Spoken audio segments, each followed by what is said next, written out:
tell me, how do you deal with important, possibly life-changing moments?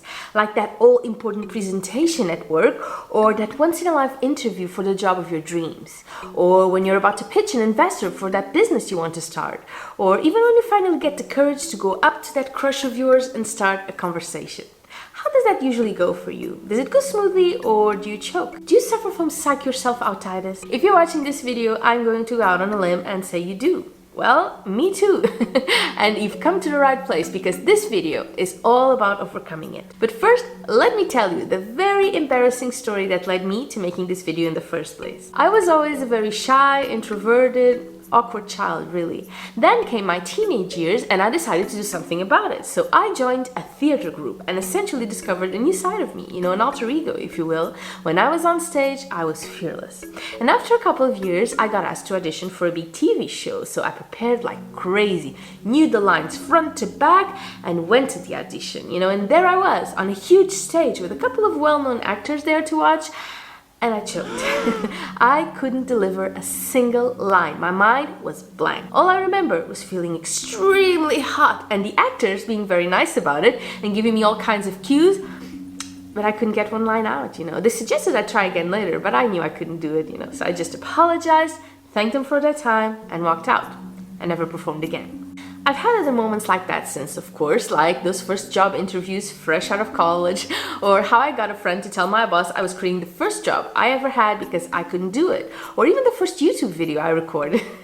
Let's just say it took me ages to record that. Essentially, it's every time I'm about to do something really scary but exciting, and then I don't. I'm sure your story is very different, that something else happened to you. Maybe it made you miss a really big opportunity. Maybe you gave up on something that was really important to you, something that has filled you with regret ever since.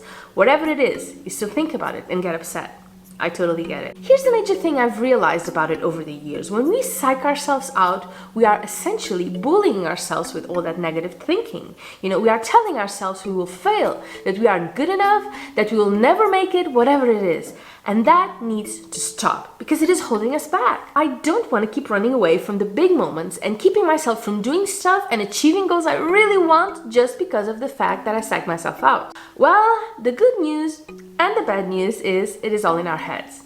It's that inner critic that fills our mind with doubt and makes us retreat into the comfort of our fear. So all we need to do is to keep our mind in check and keep it from sabotaging us. Easy peasy, right? Now, the first thing I learned to do is to know my triggers and anticipate them, What is it that usually starts the process? Is it that waiting period before you're supposed to go into action? That's definitely it for me, the waiting, the building up before it's time to act. If it's the same with you, then find something, anything to keep you distracted. Is it the night before when you're about to go to sleep and your inner critic creeps in? Then create a night ritual that keeps you calm and peaceful, like meditating before bed or listening to relaxing music. Also, I do my absolute best to try and keep my eyes on the prize at all times. You can do a vision board, you can do a bit of journaling, which actually works really well for me, or simply take a moment to think about what you want and how you will feel when you get it. Be as clear, as detailed, and as emotional as you can about it.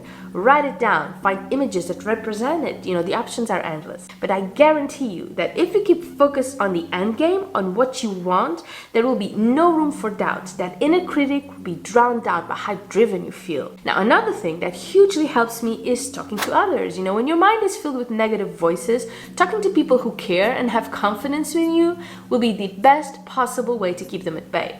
Someone to reassure you that you can in fact do it, that you are more than enough, that you deserve all good things. Also, talking to people who aren't as invested as you helps get perspective. When you're feeling really nervous and about to quit whatever it is you want to do but are psyching yourself out about, talking to someone about anything really, even if it isn't at all related to what you're going through, will also go a long way with keeping your mind occupied and away from those negative thoughts. Now, considering that psyching yourself out is all about telling yourself you aren't prepared or worth it or able to do it, one thing that usually helps me is to prepare ahead, like for a presentation or a pitch or an interview. If I have something like that lined up, I do something every day leading up to it that will make me feel better prepared for it, whatever it is.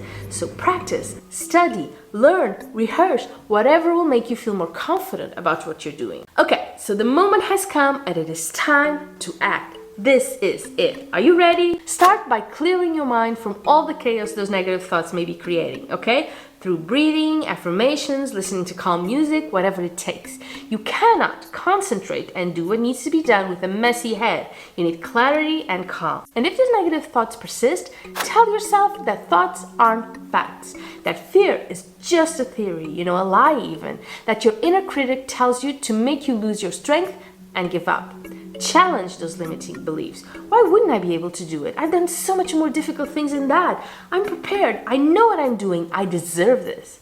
This will help you see the truth behind the smoke screens. Also, put things in perspective. What is the worst thing that can possibly happen if you fail? Not the doom and gloom your brain is telling you, but the real deal. The world won't end. Your life won't fall apart. There will always be other things, other opportunities. If you're spiritual like me, you know deep down that if something doesn't happen, it's because it isn't meant to be. Maybe not being able to do this is exactly what you need to be able to do something much better next time. More importantly, no matter how disappointed you will feel if you fail, tomorrow always comes and life goes on. And I'm willing to bet you have so much more going for you than whatever it is you want to achieve. So keep that in mind, okay? Now, there's also something that works pretty well with me that I admit may not work for everybody. When I'm at a crucial point, when my mind is racing and I can't calm myself down or think or do whatever I know I need to do to have the right mind frame to make things happen, I just stop thinking and do it. Have you ever had a moment when there's something you really need to do but you don't want to do it at all? Like a medical exam or a phone call you're dreading. Anything you absolutely do not want to do. If you're anything like me, in those moments, you just shut down your mind and go for it. Just do it because you have to do it anyway and you can't really escape it, can you? Well, that works for me in times when I am about to psych myself out. I stop thinking and just do it. Just enter that room. Take that jump off the airplane, open my mouth and start talking. I just go for it and get stressed after the fact. You would be surprised how well that works, to go into robot mode, no thinking, just doing whatever needs to be done. And even if it doesn't go well, you'll still feel better because you did it. And besides, failing makes you fearless because as you fail and the world doesn't end as you expect it to, you end up fearing failure a little bit less. But failing because of your own self-sabotage, because you didn't even try, stings like nothing else. So the next time you're excited but scared about something, come back to these tips, put them in action and see how it goes. Also, if you've suffered from psych yourself out-itis in the past and were able to cure yourself, leave me a comment below letting me know how you did it, okay? So we'll be able to do it too.